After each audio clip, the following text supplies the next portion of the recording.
Bonsoir, dans les titres du JT de ce 26 avril. Les travaux du tunnel de la Croix-Rousse se poursuivent. Le deuxième tube terminé, le chantier de la plage Chazette va lui démarrer dans quelques jours. Un petit millier de personnes hier soir au meeting de Pierre Moscovici. Le PS s'appelle à la mobilisation pour le second tour. Et puis gros plan sur l'OL et la Coupe de France à 2 jours de sa finale contre Quevilly. Une compétition remportée déjà à 4 reprises. Une manifestation de policiers, c'est suffisamment rare pour le signaler. Aujourd'hui, plusieurs défilés étaient organisés un peu partout en France pour protester contre la mise en examen d'un de leurs collègues de Seine-Saint-Denis. À Lyon, un peu plus de 200 agents se sont rassemblés sur la place Bellecour pour exprimer leur ras-le-bol. Il faudrait pouvoir avoir la présomption de légitime défense, ça rentrer dans des excès bien évidemment. Je rappellerai pour date que nous sommes encore meurtris par le décès d'un de nos collègues il y a 10 jours à peine sur Chambéry et qu'à ce moment-là j'avais dit que serait-il arrivé si ce collègue s'était servi de son arme. Donc nous sommes parfaitement dans ce cadre-là, toujours des conditions extrêmes d'intervention, donc avec des difficultés bien évidemment pour les collègues qui sont au quotidien sur le terrain. Justice, le verdict est tombé en fin d'après-midi. 10 ans de prison prononcés aujourd'hui contre Guylaine Colobert. Cette femme d'une cinquantaine d'années comparaissait depuis mardi devant la cour d'assises du Rhône pour avoir frappé violemment son conjoint. Ce dernier, souffrant de problèmes cardiaques, était décédé d'un arrêt. L'accusé avait ensuite placé le corps dans un congélateur.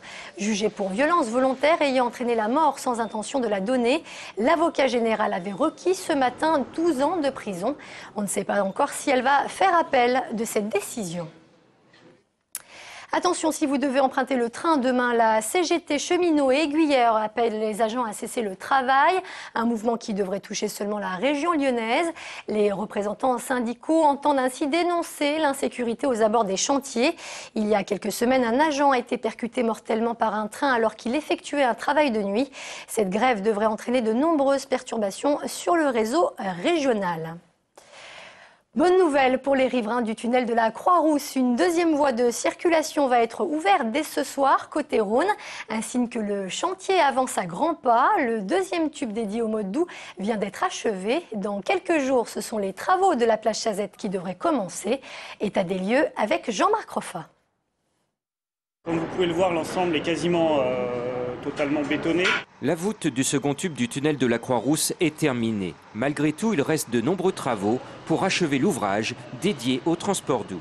C'est-à-dire tous les réseaux d'eau, les réseaux électriques et les réseaux de télécommande des équipements du futur tunnel. C'est des travaux qui vont durer jusqu'à l'automne à peu près, au mois de septembre-octobre. La construction des locaux techniques, la pose de la ventilation, l'éclairage et la vidéosurveillance devraient s'achever cet été avec un peu d'avance sur le planning prévisionnel. Pour permettre après de créer une chaussée provisoire pour le tunnel mode doux et transport en commun qui servira à alimenter les ateliers de rénovation du tube sud, le tunnel routier. Pendant la poursuite des travaux à l'intérieur du nouveau tube, un autre chantier se prépare, cette fois en extérieur, côté Rhône. Nos emprises vont prendre également le stationnement qui est situé place Chazette pour réaliser notamment des murs de soutènement le long du cours d'Herbouville pour pouvoir remettre la place à niveau, pour pouvoir faire la future place Chazette qui sera livrée fin 2013. La bonne nouvelle, c'est le lancement dès la semaine prochaine des travaux de la place Chazette pour aménager un parking et un parc, et notamment un jardin pour les enfants, livraison fin 2013. La mauvaise nouvelle pour les automobilistes, ce sera la fermeture du tunnel routier à partir de novembre.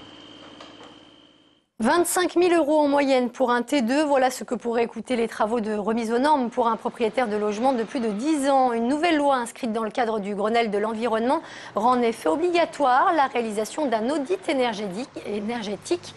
Objectif, réduire la déperdition de la chaleur et de l'énergie. Une obligation qui inquiète les syndics de copropriété. Cette loi demande de réduire à peu près à 35% les problèmes de déperdition au niveau des appartements, ce qui, à l'horizon à peu près 2030-2040, d'avoir une habitation qui n'ait plus de déperdition. Le problème est le coût. S'il n'y a pas d'une incitation fiscale ou des aides aux propriétaires, il y aura beaucoup de difficultés, surtout dans le cadre de la crise actuelle, de trouver des financements pour réaliser ces travaux. Politique. Alors certes, on est bien loin des 10 000 personnes réunies en mars dernier au Palais des Sports de Gerland, mais c'est vrai qu'hier soir, la vedette était absente. Les socialistes ont tenu un meeting à la Bourse du Travail. En tête d'affiche, Pierre Moscovici, directeur de campagne de François Hollande, venu remobiliser les électeurs pour le second tour. Petit bémol toutefois, l'absence dans la salle des représentants du Front de gauche. Sur place, Benoît d'Autriche.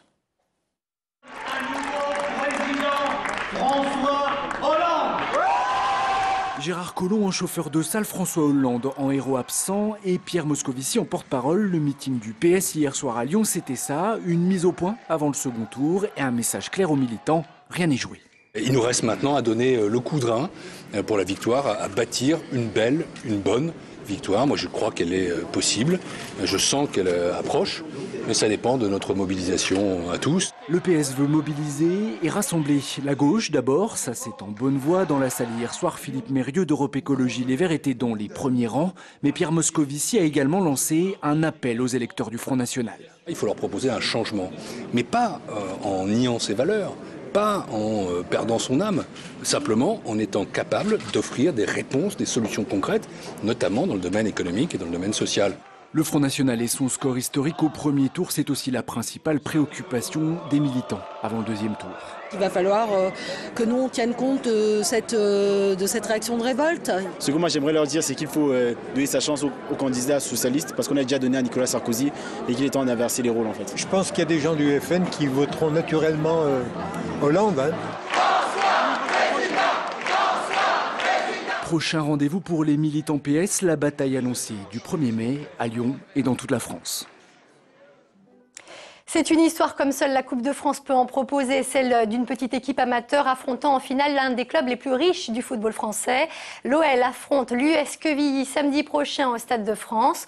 Une compétition remportée déjà à 4 reprises par les Gones. Retour sur cette histoire lyonnaise de la Coupe de France. C'est le gros plan de la rédaction, il est signé Félix Thomen. Avec Lyon et Bordeaux en finale de la Coupe de France de football. Les images ont pas mal vieilli et pour cause. Elles datent de 1964, année du premier sacre pour les Lyonnais en Coupe de France. En suivront 3 autres, 1967, 1973 et 2008. Il y a une période où l'OL aimait bien la coupe, donc l'OL a emmagasiné des victoires, des trophées. Et puis voilà, il y a une certaine magie qui habitait un petit peu ce groupe dans les années 60, 70. En plus de ces 3 titres entre 1963 et 1976, l'OL ira aussi 3 fois en finale. Mais l'épopée victorieuse de 73 marque aussi le début d'une période de 44 ans sans victoire dans cette compétition, jusqu'à celle de 2008 contre le Paris Saint-Germain. Lyon était presque assuré de son 7e titre assez rapidement et le groupe s'est accroché à dire tiens, faut quand même qu'on fasse un doublé parce qu'on l'a pas fait. Voilà, donc ça fait partie un petit peu, à un moment donné, il faut qu'il y ait le groupe, il faut qu'il y ait le tirage au sort qui soit bien, il faut la motivation du groupe et puis ce petit coup de chance. Mal engagé en championnat cette année, finaliste de la Coupe de la Ligue et donc de la Coupe de France, l'Olympique Lyonnais d'aujourd'hui ne serait-il pas en train de redevenir une équipe de coupe? Alors, je ne sais pas si c'est redevenu une équipe de coupe, mais en tout cas, le groupe veut un titre, veut une coupe. Parce que Lyon sait très bien cette année que pour avoir un titre, c'était uniquement une des 2 coupes. En s'inclinant il y a 2 semaines face à Marseille en finale de la Coupe de la Ligue, Lyon a déjà grillé un joker à 2 jours de la finale face au petit poussé Quevilly. Espérons que les Lyonnais auront réussi à s'en relever. Et puis sachez que le groupe lyonnais est parti cet après-midi à Paris, mais sans Bastos et sans Ederson, tous les 2 forfaits pour la finale. Et c'est la fin de ce JT. Merci de nous avoir suivis. Passez une très bonne soirée sur TLM1.